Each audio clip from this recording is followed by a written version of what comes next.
কী ব্যাপার, আজও আপনি এখানে? জানেন তো, সময় বদলে গেলেও প্রিয় অভ্যাসগুলো আগের মতোই রয়ে যায়। তার মানে আপনি প্রতিদিনই এখানে আসেন, তাই তো? জি। পার্কে তো আরও অনেক বেঞ্চ রয়েছে, কিন্তু আপনি শুধু এই বেঞ্চটাতেই বসেন কেন? বিকালবেলাটা আমার কাছে খুবই প্রিয় একটা মুহূর্ত। এখানে এসে চোখ দুটো বন্ধ করে অনুভূতির কান দিয়ে কারো পায়ের শব্দ অনুভব করি। পার্কের এই জায়গাটা কিন্তু একটু নির্জন, তাই না? হুম। সেই জন্য তো আপনাকে জিজ্ঞেস করলাম, এত বেঞ্চ থাকতে এই নির্জন জায়গায় এসে কেন বসেন? মানুষের ভিড়ের মাঝে আপনার থাকতে ভালো লাগে না? একা থাকতে খুব ভালোবাসি, অভ্যাস হয়ে গেছে। দেখুন না, আপনি ছাড়া কিন্তু এখানে আমার সাথে অন্য কেউ কথা বলতে আসেনি। আমি কিন্তু তাতে একটু মন খারাপ বা কখনো নিঃসঙ্গ অনুভব করিনি। সত্যি বলতে আপনার সাথে কথা বলতে ভালোই লাগছে। আপনার কথাগুলো শুনতে খুবই ভালো লাগে। আচ্ছা, আপনি মুখটা সবসময় গম্ভীর করে রাখেন কেন? আপনি যদি হেসে কথা বলতেন তাহলে আরও ভালো লাগতো আপনাকে। সব হাসি কি লোকচক্ষুতে ধরা দিতে হবে? সব কষ্টেই কি চোখের জলে সেই কষ্টটার প্রমাণ মেলাতে হবে? হৃদয়ের মাঝেও তো হাসির বান বয়ে যেতে পারে, নেমে আসতে পারে অশ্রুর ঝর্ণা। সেটা দৃষ্টিগোচর হওয়া কি খুব জরুরি? বাহ, আপনি তো কবিদের মতো কথা বলেন দেখছি। আপনি কি কবিতা লেখেন?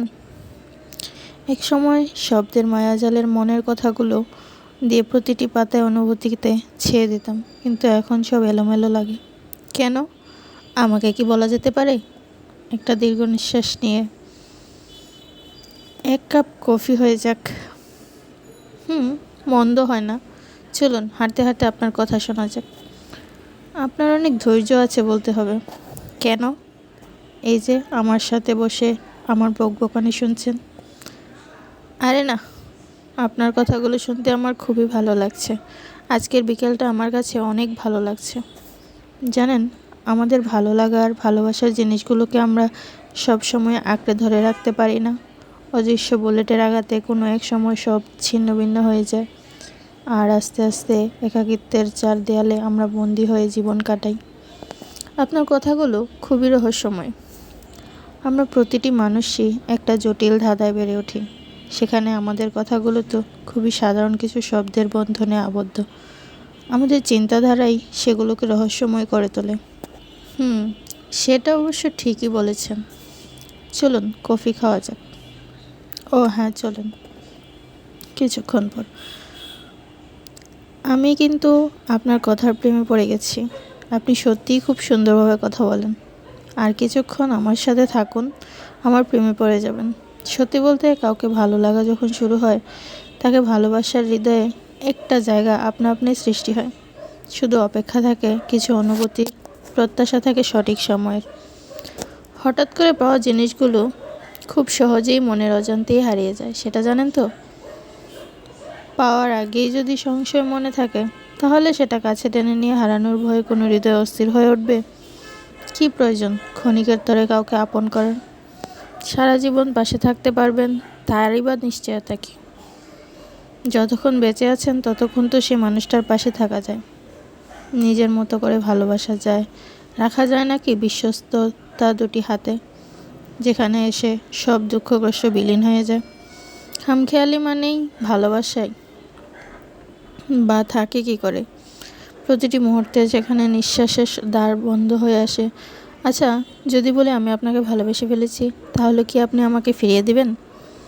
সন্ধ্যা হয়ে আসছে, আমাকে বাসায় ফিরতে হবে। আর আকাশটাও কালো মেঘে ঢেকে গেছে, যে কোনো মুহূর্তে বৃষ্টি হতে পারে। চলুন যাওয়া যাক। আপনি কিন্তু কথাটাকে এড়িয়ে যাচ্ছেন। আসলে আপনার মুখোমুখি উত্তর দেওয়ার সাহস নেই, তাই চলে যেতে চাইছেন। সময়টা এখন খুবই বেমানান। প্রশ্নগুলোকে ফ্রেমে বন্দি করে রাখাই ভালো। হয়তো কোনো অসময়ে একটিবারের জন্য আবারও স্মৃতিতে ফিরে আসা যাবে। আপনি আসলে যতটা রহস্যময়, ঠিক ততটাই ভিতর ডিম। নিজের ভিতর লুকিয়ে থাকা সত্তাটাকে মাঝে মাঝে লুকিয়ে রাখা খুব বড় অন্যায় নয়। এখন আর থাকা সম্ভব হচ্ছে না, আমাকে যে এবার যেতেই হবে। বাই। ওহো, বাই না, বলুন আসি। বিদায়ের মুহূর্তগুলো খুবই যন্ত্রণাদায়ক, আর অপেক্ষা, সেটা তো চিরন্তন। চাইলে এসে হাতের মুঠোতে ধরা দেয়। আচ্ছা, আবার কবে দেখা হবে? হয়তো কাল বা পরশু, হয়তো কোনো একদিন। অপেক্ষায় থাকবো, কিন্তু আসবেন তো? কথা দিতে পারছি না, তবে অভ্যাসগুলো তো সহজে বদলানো যায় না। ভালো থাকবেন। আপনিও ভালো থাকবেন আর নিজের খেয়াল রাখবেন। পথ দুটো আলাদা হয়ে গেছে, বদলে গেছে গন্তব্য। হয়তো শেষটায় গিয়ে সন্ধি হবে, যেখান থেকে শেষটার শুরু। কেমন লাগলো বন্ধুরা আজকের আমার এই গল্পটা? যদি ভালো লাগে, লাইক, সাবস্ক্রাইব অ্যান্ড কমেন্ট করে পাশে থাকবেন। ধন্যবাদ।